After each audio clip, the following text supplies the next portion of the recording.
Bir qeyd etmək istəyirəm ki, bu günlərdə Tərlan Rəhmədovun millidə karyerasının başa vurmasının 20 ili tamam olur.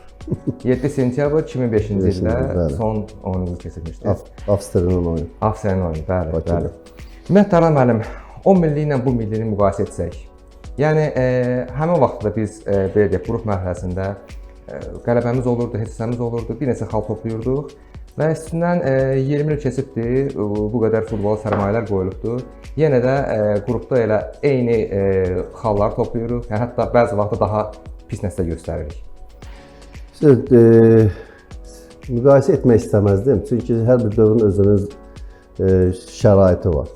Bizim dövrümüz tamamilə Sovetlər dövründən müstəqillik dövrünə, keçid dövrünə düşdüyünə görə. O dövrdə bilirsiniz ki, bir dənə Neftçi komandası vardı. Sonradan, yəni yeni komandalar düzəldildi, regionlarda komandalar quraşdırıldı, quruldu. Amma infrastruktur qurulmadı heç bir klubda.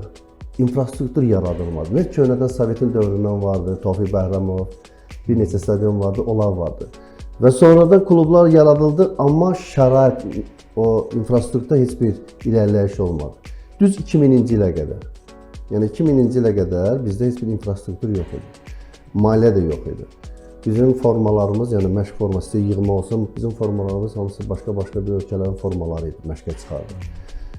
Biz təlim məşq toplanışı keçməzdik. Bizim ümumiyyətlə təlim məşq toplanışı nə adı idi, onu biz sadəcə sözdə bilirdik. Amma ümumiyyətlə biz sonra istəyir klub səviyyəsində olsun, istəyir yığma səviyyəsində ildə bir dəfə ola bilərdi ki, rəhmətli Fuad Musayev bizi ya Kiprə, ya da ki, hansısa bir Avropa ölkəsində danışardı, Tallinnəzədə bir aylı, bir hardasa 10 günlük təlim məşq toplanışı keçirərdi. Yəni ümumiyyətlə klublar bunu yaşamır. Meydançalar bərbad vəziyyətlidir. Yəni bizim deyək ki, həftəlik siklda, məşq siklında bizim 2 dənə məşqimiz olmaz, çünki meydança tapılmır. İndi inşallah 2000-ci ildən sonra Ali Baş komandamız ki, Olimpiya Komitəsinin prezidenti olduğu dövrdə yavaş-yavaş artıq idmana böyük bir qayğı gəldi. O qayğıdan sonra isə 2000-ci ildə böyük yatırımlar başladı. Deyək ki, Karvan klubu yaradıldı, Cavanşir Quliyevara gəldi. Mübariz Mənsumov 2000-ci ildən sonra Xəzər Lənkəranı yaratdı. Hafiz Məmmədov Bakı klubunu yaratdı. Yəni belə-belə Beynəlxalq Inter klubunu yaratdı. Yəni belə-belə yavaş-yavaş klublar ərsəyə gəlməyə başladı və maliyyələr ortaya gəldi. Artıq bizim də yaşımızın üzrə artıq bitən vaxt idi. Bizim artıq demək 33-34 yaşımız var. Və belə-belə demək ki, o dövrdə bizim o yığmalarla oynadığımız futbol, bizim özümüzün Azərbaycan futbolu, yəni biz 60 dəqiqə bütün yığmalarla futbol oynadık. Çünki bizdə şərait yox idi. Biz hazırlıq prosesini düzgün keçə bilmirdik. Biz 60 dəqiqə mübarizə apardı, 60-cı dəqiqədən sonra belə bütün yığmalar demək olar ki, biz öldürdük. Biz məsəl üçün ilk qələbəmiz burada olub İsveçrə üzərində.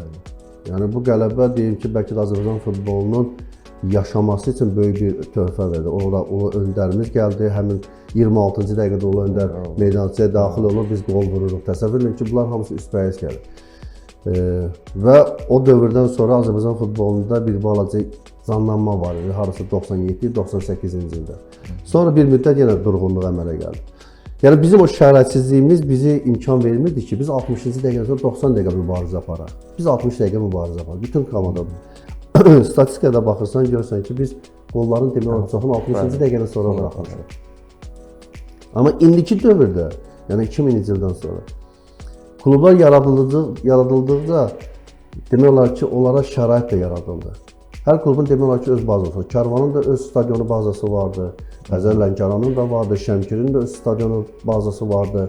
Neftçi klubunun da özü vardı. Qarabağ artıq yavaş-yavaş ərsəyə gəldi. O demək nəticələr yavaş-yavaş olduqca Qarabağa daha çox diqqət əmələ gəldi. Həm Qarabağımızın bizdə olmaması, uzun illər işğalda olması istər-istəməz Qarabağa daha çox diqqət ayrıldı ki, Qarabağda bir ərsəyə gəlsin. Və belə-belə komandalar yaradıldıqca şərait də vardı, amma futbolumuz inkişaf eləmədi. Şərait yaradıldı, bugün şəraitimiz var. Klublar ildə 2 dəfə, 3 dəfə təlim məşq toplanışına gedir. Formalar ideal vəziyyətdə. Yəni məşq prosesləri özlərinin bazası var, stadionu var, bəli, düz indi bəzilərinin o qədər yoxdur, gedir. Amma burada çatışmayan cəhət akademiyada olan işsizlik, akademiyada olan savadsızlıq, akademiyada məşqçilərin futbola yanaşması bu gün bizim üçün problem yaradır. Və mən illərlə də bunu deyirəm. Yəni bizim aşağıda təməlimiz düzgün qoyulmur. Orada düzgün məşqlər keçirilir, düzgün yükləmələr yoxdur. Düzgün yanaşma yoxdur. Ümumiyyətlə klublar akademiyaya görə diqqət ayırmır. Və bu baxımdan da bizim təməlimiz olmadığına görə bizim yığmamız da bu gün o laxlamanı gedir, o uğursuzluğu yaşayır. Necə biz 30 il bundan qabaq 1992-ci ildə yaradılıb Azərbaycan Futbol Federasiyası müstəqilliyimiz dövründə. Yəni bugünkü günə qədər eyni nəticə gedir. Eyni nəticə. Yəni irəliləyiş deyiləcək bir şey yoxdur. Yəni yeri gəldi biz keçən ümumiyyətlə uğursuzluğu yaşamışıq. Millətlər Liqasında biz demək axırıncı qrupa düşmüşük. C-dən D-yə düşmüşük. Təsəvvür edin ki, bir klub Premyer Liqadan tərk edir, düşür ümumiyyət aşağı. İndi bizim yığmamız o vəziyyətdədir. Əgər yığmamız bu vəziyyətdədirsə, hamı deyir ki, baxın necə olur klubumuz nəticə verir. Qarabağ klubu demək olar ki, legionerlərdən təmsil olunmuş bir komanda. İndi bu ildə limiti götürdülər. Ümumiyyətlə Azərbaycanın futbolçulara belə diqqət ayrılmır. Üzr istəyirəm. Demək bu il Avrokubokda çıxış edən 4 komandamızın heyətinə baxanda cəmi 5-6 yerli futbolçu var. Yəni bir oyunda 4 dənə komandamız oynadı, 4 birinci sikldə olanda. Ümumi demək 7 futbolçu Azərbaycanın futbolçu meydançaya çıxmışdı.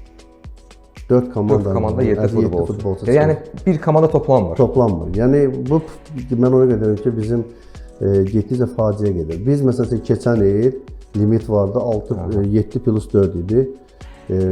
Demək Zirə də demək olar ki, play-offa qədər gəlib çatmışdı. Artıq nəticə də var. Çünki 7 uşaqlar da vardı, orada oynayanlar vardı. O biri klublar da demək ki, bir məhəllə deyən keçən də vardı, amma nəticə bu ilkindən daha qənaət bəxş edir keçən il.